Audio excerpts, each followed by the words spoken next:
Tapi ya tidak apa-apa. Ya bahkan saya tidak bawa PowerPoint, tidak bawa apa-apa karena memang secara khusus saya meremehkan diskusi kali ini. Kenapa? Bukan karena meremehkan Pak Nurudin, tapi meremehkan Viera.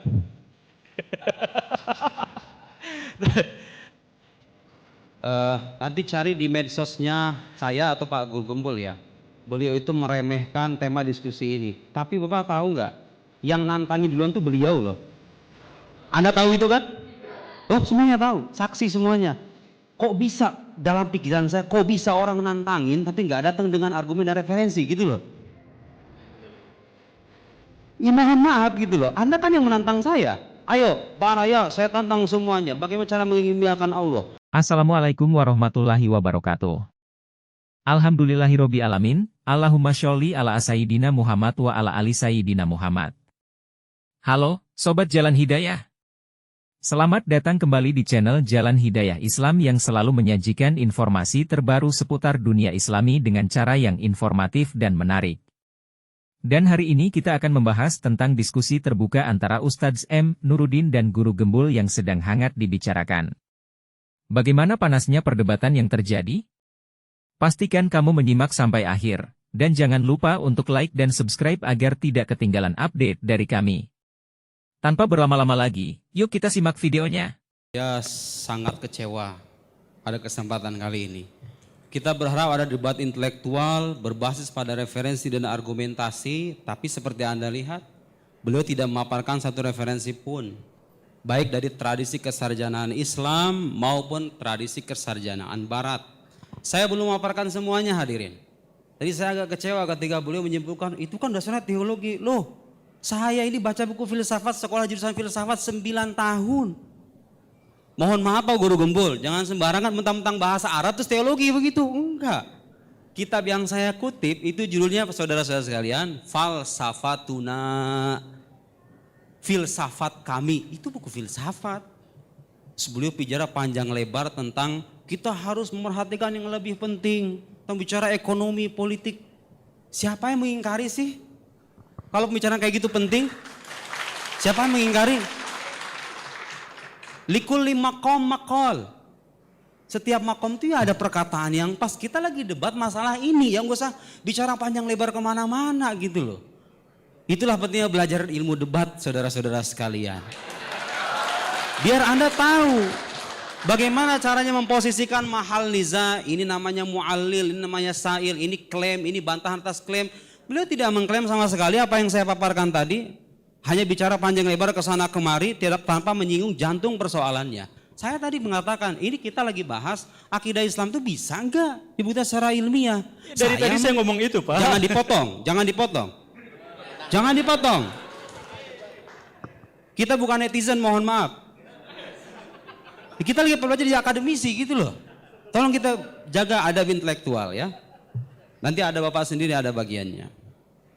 Kemudian beliau bicara tentang Al-Ghazali. Al-Ghazali katanya bertobat dari ilmu kalam. Pak, coba baca langsung bukunya. Perlu nggak saya bacain Al-Munki Minad Dolal? Kasih saya satu ungkapan Al-Ghazali mengingkari keabsahan ilmu kalam. Secara metode keilmuan. Al-Ghazali imamul mutakallimin. Al-Ghazali imamnya para teolog gitu loh. Nah lihat sini. Ya, beliau bicara nggak pakai referensi kan? Saya bicara referensi. Beliau tadi mengatakan zat Allah itu tidak bisa diketahui. Pak, dari dulu para teolog udah mengatakan begitu. Jangankan para teolog, Nabi pun gak tahu hakikat Allah itu. Dan itu tidak mengenai keagungan Nabi loh ya. Kenapa? Karena kalau hakikat Allah itu diketahui, Allah terbatas dong kalau begitu. Jadi semua teolog sepakat hakikat Allah itu tidak diketahui. Tapi itu tidak berarti menghalangi kita untuk memahami dan mengenal Allah melalui sifatnya. Berdasarkan metode rasional yang kita pahami dan wahyu yang terpercaya. Oke, beliau nggak pakai referensi kan? Saya pakai referensi. Dari mana itu ungkapan? Oke, ini namanya kajian ilmiah kayak begini nih. Referensinya jelas gitu loh. Beliau dari mana referensinya? Saya juga nggak paham. Oke, lihat nih Al-Amidi mengatakan. Jadi zat Allah itu memang iya hakikatnya nggak bisa diketahui. Nggak usah panjang lebar mengatakan begitu. Tsumma tasawwur syai', penggambaran terhadap sesuatu, saudara-saudara sekalian, taratan yakunu bi tasawwur dzatiyatihi, terkadang digambarkan dengan esensinya, wa muqawimatihi, dan pembeda-pembeda diferensinya gitu kira-kira ya, esensinya, ingkana murakkaban, kalau dia tersusun. Ada genus, ada diferensia gitu kan, Anda belajar logika kan? Kadang manusia, apa itu manusia? Hayawan natik, rational animal. Hewan yang berpikir. Itu tuh, kadang-kadang begitu tuh. Wataratan bitasawur khawasihi walawazimi. Terkadang penggambaran sesuatu itu digambarkan dengan kekhasannya, sifat-sifat khasnya. Walawazimihi, dan konsekuensi-konsekuensinya. Wasawaun kana murakkaban aw basitan. Lakin dzat wajibul wujud, tetapi Allah Subhanahu wa taala wajibul wujud basito, dia tidak tersusun. Karena itu enggak ada genusnya, enggak ada diferensianya. Ghairu murakkabah kama yati. Fatasawwuruha la yakun bitariqil awal bal bisani. Jadi mengetahui Allah itu tidak dengan esensinya, tapi dengan cara mengetahui kekhasan sifatnya, konsekuensinya. Coba. Kalau Allah itu menciptakan alam semesta ini, masa dia nggak berkuasa sih? Dia berkuasa dong. Ini rasio kita mengatakan begitu loh. Dan agama datang dengan teks yang mengatakan Allah Maha Kuasa. Itu mengenal Allah dengan sifatnya, bukan dengan zatnya. Nggak ada teolog itu sepanjang zaman mengatakan kita ingin menyampaikan hakikat Allah. Enggak. Kita ingin menyampaikan awal wajib alal insan, kewajiban pertama bagi manusia itu mengenal Allah. Kalau beliau kebalikannya. Allah nggak bisa diketahui, ngomong panjang lebar ke sana kemari. Lo teolog di mana-mana ngomongnya begitu. Kewajiban pertama itu mengenal Allah. Pak, betul kemajuan saintifik itu penting, tapi kita kan akan mati loh. Kita ketemu Tuhan loh. Anda kalau nggak percaya Tuhan sejak di dunia, amal Anda bisa sia-sia loh. Jangan abaikan juga pentingnya akidah itu. Anda harus punya pemahaman yang benar tentang Tuhan itu. Makanya kita berdebat nih, Tuhan tuh ada apa enggak gitu loh. Kalau dia ada, bukti ilmiahnya apa? Itu pertanyaan rasional. Bagaimana Anda meyakinkan orang atas bahwa Tuhan ada, kalau Anda tidak bisa membuktikan, tidak punya metode ilmiah yang bisa diuji bersama-sama. Bisa diuji loh bersama-sama, metode rasional itu. Dan beliau tidak memaparkan kritik sama sekali, gitu ya. Nah, sekarang saya ingin ungkapan Al-Ghazali yang beliau katakan, katanya bertobat dari ilmu kalam. Al-Ghazali itu bukan bertobat dari ilmu kalam, Pak. Beliau dalam pengalaman spiritualnya sampai pada kesimpulan bahwa keimanan para sufi itu level keimanan tertinggi gitu loh. Enggak menafikan bahwa para teolog itu punya manhaj yang sahih. Nanti saya bacakan begini dulu kalau saya punya waktu. Dibaca referensi aslinya gitu loh, jangan buku terjemahan. Langsung Pak, saya bacakan referensi aslinya nih. Mungkin minat dolal ya. Summa ini ibtada'tu bi ilmil kalam fahassaltuhu wa aqaltuhu wa tala'tu kutubal mutahaqqiqina minhum wa sannaftu fihi. Dia mengarang Al-Ghazali. Ma aradtu an usannifa fa sadaqtuhu ilman wafiyan bimaksudihi. Ayo artinya apa itu Bang Gumbul? Tidak hafal. Iya, makanya jangan bicara akidah kalau belum baca referensinya.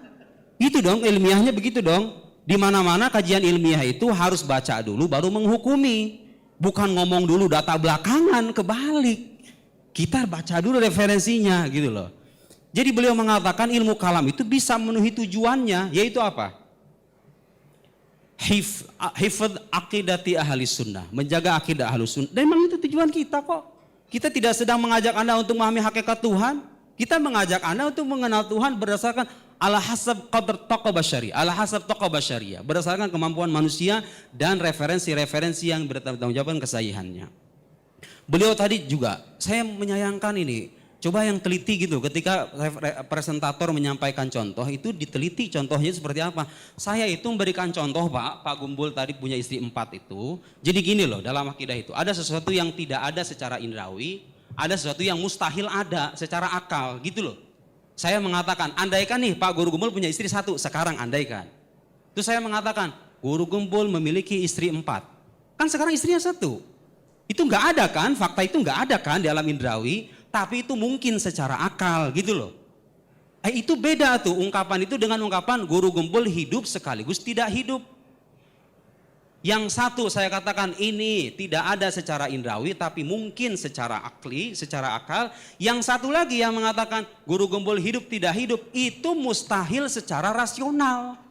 Gitu loh. Contoh saya itu boleh memsimplifikasi gitu kan.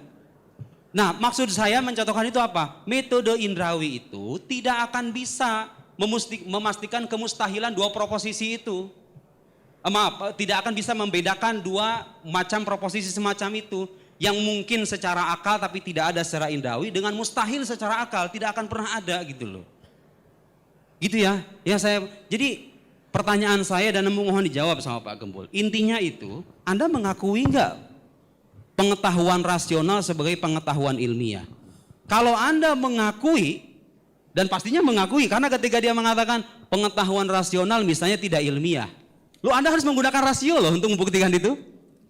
Anda harus menggunakan pengetahuan rasional loh untuk sampai pada kesimpulan pengetahuan rasional tidak ilmiah.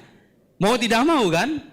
Akan dipaksa pada akhirnya. Kalau Anda mengakui pengetahuan rasional sebagai pengetahuan ilmiah dan akidah Islam itu punya dasar-dasar rasional, ya berarti kalau begitu ilmiah dong dasar-dasar keyakinan kita itu.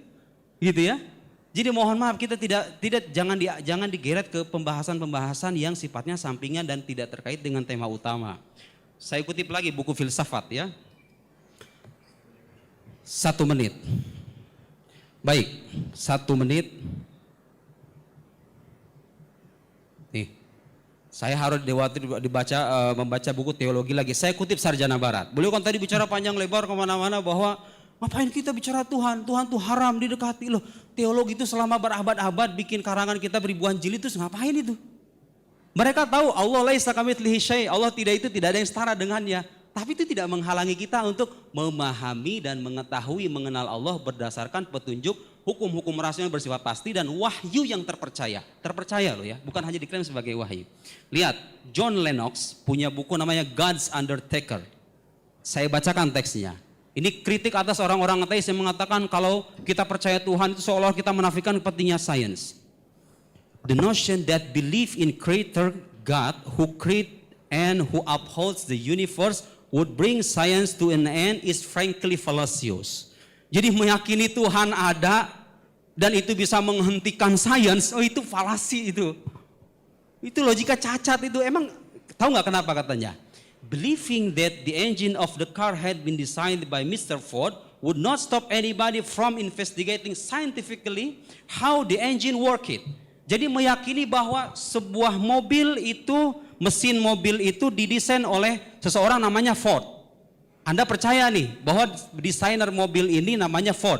Itu nggak menghalangi orang untuk meneliti komponen mobil itu sendiri gitu loh. Jadi kalau Anda percaya Tuhan itu nggak akan menghalangi Anda untuk menjadi saintis sejati. Karena Tuhan itu adalah sebab utama di balik keterlahiran alam semesta ini. Nah keyakinan itu nggak menghalangi kita untuk meneliti alam. Jadi kalau Anda percaya mobil Toyota dibuat oleh si fulan, apakah itu artinya Anda berhenti jadi seorang bengkel, jadi seorang tukang bengkel? Ya nggak usah gitu loh. Jalan sains jalan, akidah jalan, tapi Anda harus buktikan. Karena di luar sana ada orang-orang yang menolak akidah semacam ini. Bagaimana cara membuktikannya kalau nggak punya sandaran rasional? Mereka nggak percaya Quran, nggak percaya hadis. Satu-satunya jalan untuk membuktikan dan meyakinkan mereka secara rasional itu adalah hukum akal. Sayangnya beliau tadi bukti itu Anda mengatakan Tuhan itu nggak bisa diindrawi, hanya bisa dengan rasional. Buktikan sekarang keberadaan saya secara rasional. Anda gak usah dibuktikan secara rasional. Indra saya sudah memastikan keberadaan Anda. Itu namanya qiyas ma'al farik gitu loh. Allah mau wajibul wujud ghairu mahsus. Allah itu zat yang wajibul wujud yang tidak terindra. Beliau terindra. Sudah? Kok bisa disamakan? Ya, Oke. Sekian. Baik, terima kasih. Tepuk tangan. Oke, selanjutnya Pak Guru Gembul, silahkan merespon 10 menit. Tolong acungkan tangan, ada orang nggak yang di sini sadar bahwa di antara sekian banyak perdebatan, sebenarnya kita tuh memperdebatkan hanya pada masalah konsep, padahal ujungnya sepakat. Tolong acungkan tangan, siapa yang sadar itu?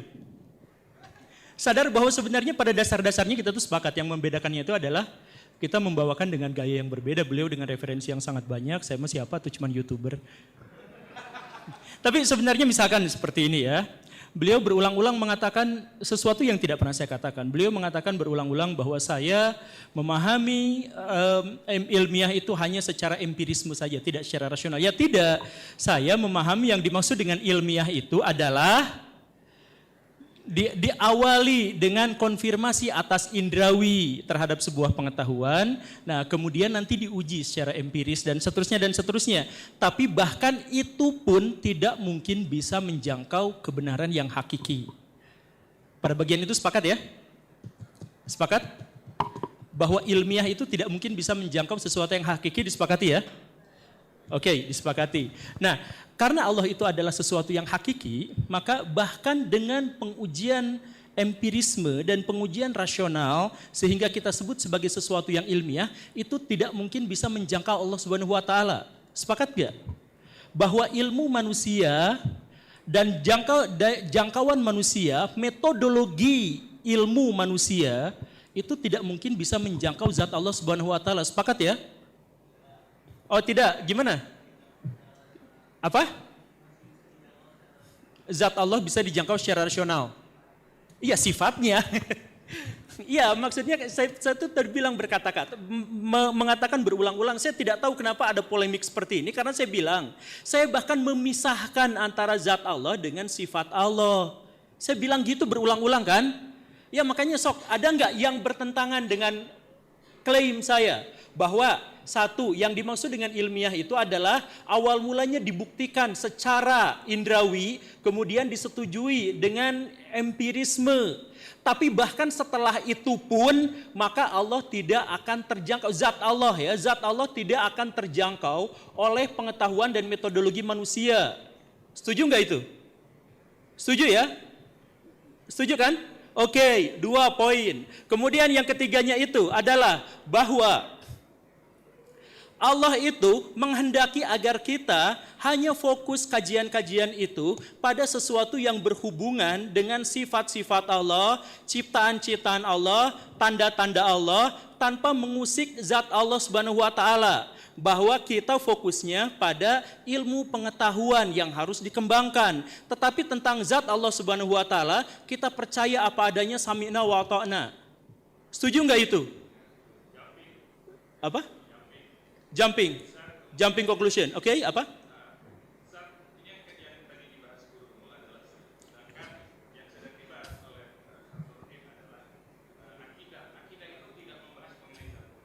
Ya, oke. Terima kasih. Jadi gini, yang saya maksudkan tentang akidah itu adalah terkait dengan Allah Subhanahu wa taala dan perbuatan-perbuatannya. Jadi kita luruskan yang dimaksud dengan akidah versi saya.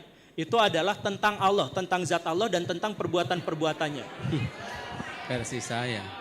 Ya, ya makanya itu versi saya. Oke, tenang. Oh, tenang dulu, tenang. Oke, makanya saya silahkan. Ada yang nggak setuju nggak? Kan tadi itu jumping. Oke, kemudian saya katakan, saya jelaskan, saya eksplanasikan bahwa yang saya pahami tentang akidah itu adalah tentang zat Allah dan perbuatan-perbuatannya. Sehingga apapun yang saya katakan tadi tentang akidah itu adalah menyangkut masalah-masalah seperti itu. Nah, versi saya, oke, ada nggak yang tidak setuju dengan itu? Saya adalah penggemarnya Guru Gembul. Karena secara fisik kami sama. PSI juga sudah sama gitu. Pemikiran juga banyak yang sama. Kalau saya lihat di YouTube. Tapi hari ini saya mendengar Guru Gembul nih, saya jadi bodoh banget. Belajar mantik saya di pesantren itu hilang semua. Jadi saya harus bilang apa sama Guru Gembul saya tidak tahu. Tapi Guru Gembul saya terima kasih banyak. YouTube antum itu membuat saya lebih pintar. Tapi jujur, hari ini saya merasa bodoh banget. Ya, gugur semua yang saya pelajari di pesantren. Ya, yang saya belajar tentang ilmu logika, ilmu mantik itu gugur semua. Guru Gembul mengatakan Tuhan ada atau tidak ada sama aja secara ilmiah. Harusnya kita debat masalah yang esensial ini nih. Terus boleh mengatakan saya tidak pernah mengatakan bahwa pengetahuan ilmiah satunya pengetahuan indrawi. Ya emang nggak ada. Tapi kan saya menyimpulkannya begitu. Waktu debat, waktu podcast sama Ustaz Felix Show itu, Ustaz Felix mengatakan keberadaan Tuhan bisa dibuktikan secara rasional. Mengatakan begitu kan? Memang benar, bisa secara rasional. Tapi boleh mengatakan apa? Rasional itu. Tapi rasional tidak memenuhi kriteria ilmiah. Rasional itu tidak memenuhi kaidah ilmiah. Itu pernyataan beliau loh. Nah makanya saya tanya ketika beliau mengatakan rasional tidak ilmiah itu, waktu ngomong begitu itu pakai rasio apa enggak gitu loh. Ya iya kan?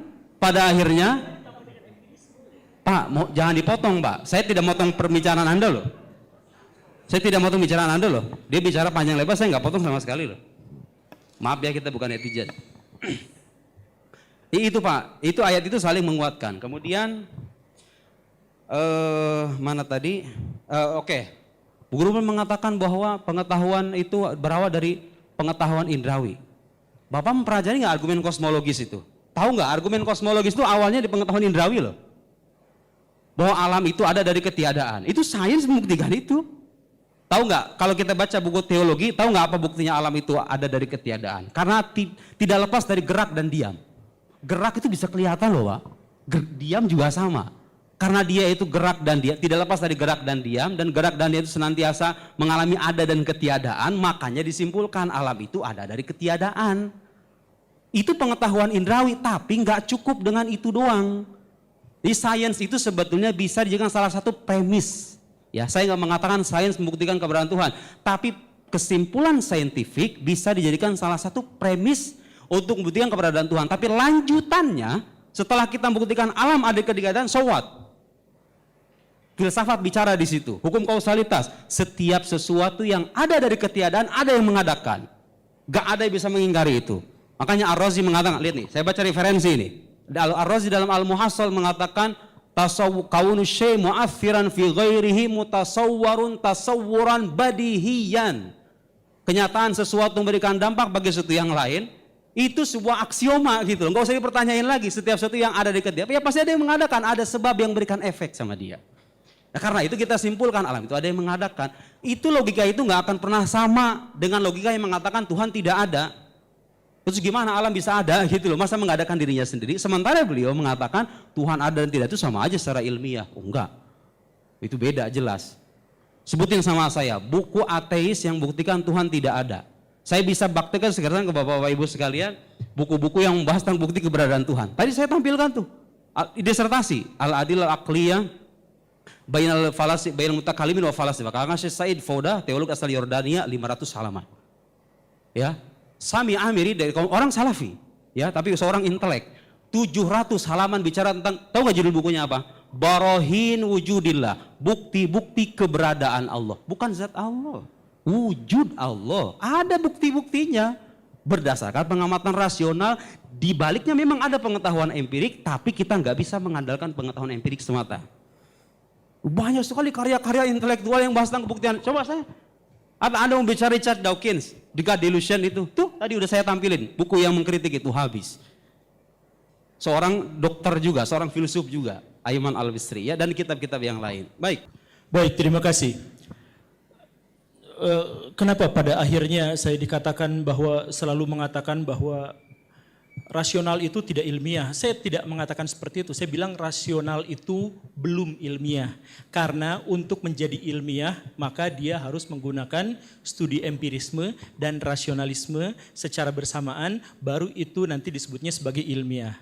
Kan gitu ya. Karena apa? Karena seperti yang saya jelaskan tadi di awal, bahkan ada pertanyaan yang belum juga terjawab sebenarnya, kita sulit sekali untuk bisa mencapai sesuatu yang rasional tanpa indrawi kita. Jadi harus ada rasionalnya dan harus ada indrawinya untuk bisa memahami secara ilmiah. Tetapi terkait dengan zat Allah dan hal yang semacam itu, maka itu harus didekatkan dengan wahyu ilahi. Sesederhananya sebenarnya seperti itu. Makanya saya bilang di awal itu bahwa saya benar-benar terkejut ketika misalkan acaranya berbentuk seperti ini dan Ustadz Nuruddin begitu berapi-api untuk ini, karena saya tidak berpikir untuk sama sekali membicarakan masalah-masalah seperti ini, karena saya tidak berbicara tentang masalah-masalah teologis, atau maksudnya bukan membicarakan masalah-masalah teologis, saya tidak terbiasa untuk membicarakan masalah-masalah Tuhan. Jadi saya biasa untuk menghentikan diskusi itu pada urusan-urusan yang urusan ketuhanan. Saya akan berhenti di situ. Saya akan berbicara pada hal-hal yang selain itu. Nah, jadi kalau misalkan tadi ada begitu banyak pertanyaan tentang saya dan kemudian ada yang meragukan tentang saya dan sebagainya, oke, saya terima itu. Tapi satu hal yang ingin saya tekankan adalah bahwa saya ingin sekuat-kuatnya mensucikan Allah Subhanahu wa taala dari berbagai upaya penalaran manusia yang sangat terbatas dan sangat tidak absolut itu untuk bisa memahamkan pada sesuatu yang sangat absolut. Karena saya sejak awal sudah menekankan hal-hal yang semacam itu, maka diskusi-diskusi ini sejak awal sudah saya remehkan. Bukan karena meremehkan ustadznya, bukan karena meremehkan apanya, tapi karena diskusi yang semacam ini adalah diskusi yang bagi saya sudah final. Dan tadi saya juga menekankan dan saya tadi mengkonfirmasi apakah kita sepakat dalam hal ini, apakah kita sepakat dalam hal ini. Pada akhirnya kita tidak sepakat pada hal-hal yang detail, pada masalah-masalah diksi, pada masalah kata-kata. Tapi bahwa masalah menjangkau Allah Subhanahu wa taala itu adalah dengan misalkan ya, dengan pendekatan wahyu dan sebagainya, dan kita tidak cukup hanya selesai dengan pembuktian indrawi saja atau pembuktian rasional saja, kan kita sudah sepakati bersama atas hal itu. Jadi saya selalu menekankan pada kita semua, ayo kita misalkan berpikir hal-hal yang sangat rasional, hal-hal yang sangat empiris, hal-hal yang sangat ilmiah, tapi itu semua terkait pada hal-hal yang bersifat duniawi. Dan pada hal-hal yang bersifat akhirat atau misalkan Allah Subhanahu wa taala, saya berhenti pada iman saja. Saya pikir pernyataan itu tuh terlalu mudah dipahami, saya pikirnya. Jadi saya nggak usah berpikir tentang begini dan begitu. Saya yakin pernyataan saya itu adalah pernyataan yang mudah untuk dipahami bersama. Makanya ada dialog yang seperti ini dengan yang sebesar ini, saya benar-benar, sejak awal saya katakan benar-benar heran. Sekali lagi, kalau misalkan saya mengatakan bahwa pembuktian rasional saja itu tidak mungkin mendekatkan diri kepada Allah Subhanahu wa taala, dan pendekatan empiris saja tidak bisa juga seperti itu, karena pendekatan ilmiah tidak bisa. Bahkan ketika mereka digabungkan keduanya pun mereka tidak bisa mendekati Allah Subhanahu wa taala. Begitu kan? Terima kasih. Bentar, saya lagi mencari nanti cari di medsosnya saya atau Pak Guru Gembul ya. Beliau itu meremehkan tema diskusi ini. Tapi Bapak tahu nggak? Yang nantangin duluan tuh beliau loh. Anda tahu itu kan? Oh, semuanya tahu, saksi semuanya.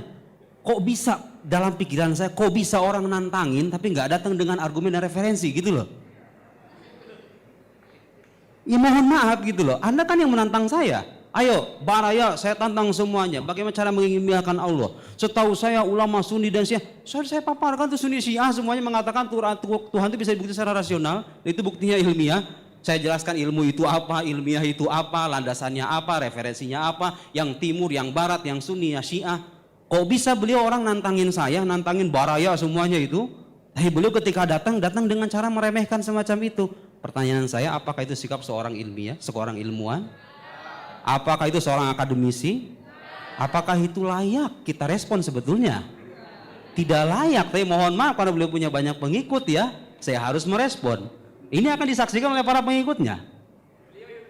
Amin aman amin wajahid man jahid. Yang mau percaya, yang mau ingkari silakan, ahlan wa sahlan. In alaina illal balagh, khalas. Ya, saya menyampaikan terserah. Tapi saya ingin mengutip satu ungkapan. Lihat terjemahannya ya, Pak Guru Gembul nanti. Idza tahaddasal insan fi ghairi fannihi ya'ti bil ajaib wal gharaib wasyududat wal afkar al-munharifah. Saya nggak akan terjemahkan, tapi Anda ketawa, ya itulah begitu. Mohon maaf semuanya kepada para netizen, kepada para YouTuber, kalau bicara sesuatu jangan bicara sebelum Anda membaca. Ya, bicara sesuatu berdasarkan kapasitas Anda. Saya ingatkan dengan ayat Al-Qur'an, wala taqfu ma laisa laka bihi ilm. Innas sam'a wal basar wal fuad kullu ulaika kana anhu mas'ula. Jangan ikuti apa yang kalian nggak tahu. Jangan ngomong kalau nggak tahu. Nggak tahu akidah, nggak belajar akidah, nggak baca referensi utama, kok ngomong bicara akidah tidak ilmiah, Tuhan itu ada atau tidak sama saja. Begini menurut saya akidah versi saya. Ya salam. Betapa nikmatnya netizen zaman sekarang ya. Terus apa kabar yang kuliahan tahun-tahun itu? Sampai bertunggus lumus. Mohon maaf Bapak, saya di Al-Azhar itu nulis tesis hanya sebagian bait dari kitab ini saja, yang tipis ini saja. Tahu nggak berapa halaman? 900 halaman Pak. 900 halaman bahas hanya sebagian manuskrip dari Jawharat Tauhid ini saja. Tidak ada orang mengatakan akidah tidak ilmiah. Saya membayangkan ini seorang pembaharu abad 21 gitu loh. Ya salam, ternyata yang kita saksikan hanyalah asumsi dan pendapat pribadi saja. Mudah-mudahan ini sudah menjelaskan bagi semuanya. Saya tidak memaksa Anda untuk mempercaya apa yang saya tahu, tapi mari kita jaga akal sehat kita untuk tidak terpengaruh dengan pikiran-pikiran yang tidak rasional. Sekian, wassalamualaikum warahmatullahi wabarakatuh. Nah, Setelah menonton videonya, bagaimana tanggapan dari Sobat Jalan Hidayah? Boleh kita diskusi di kolom komentar ya. Silahkan di-share jika dirasa bermanfaat.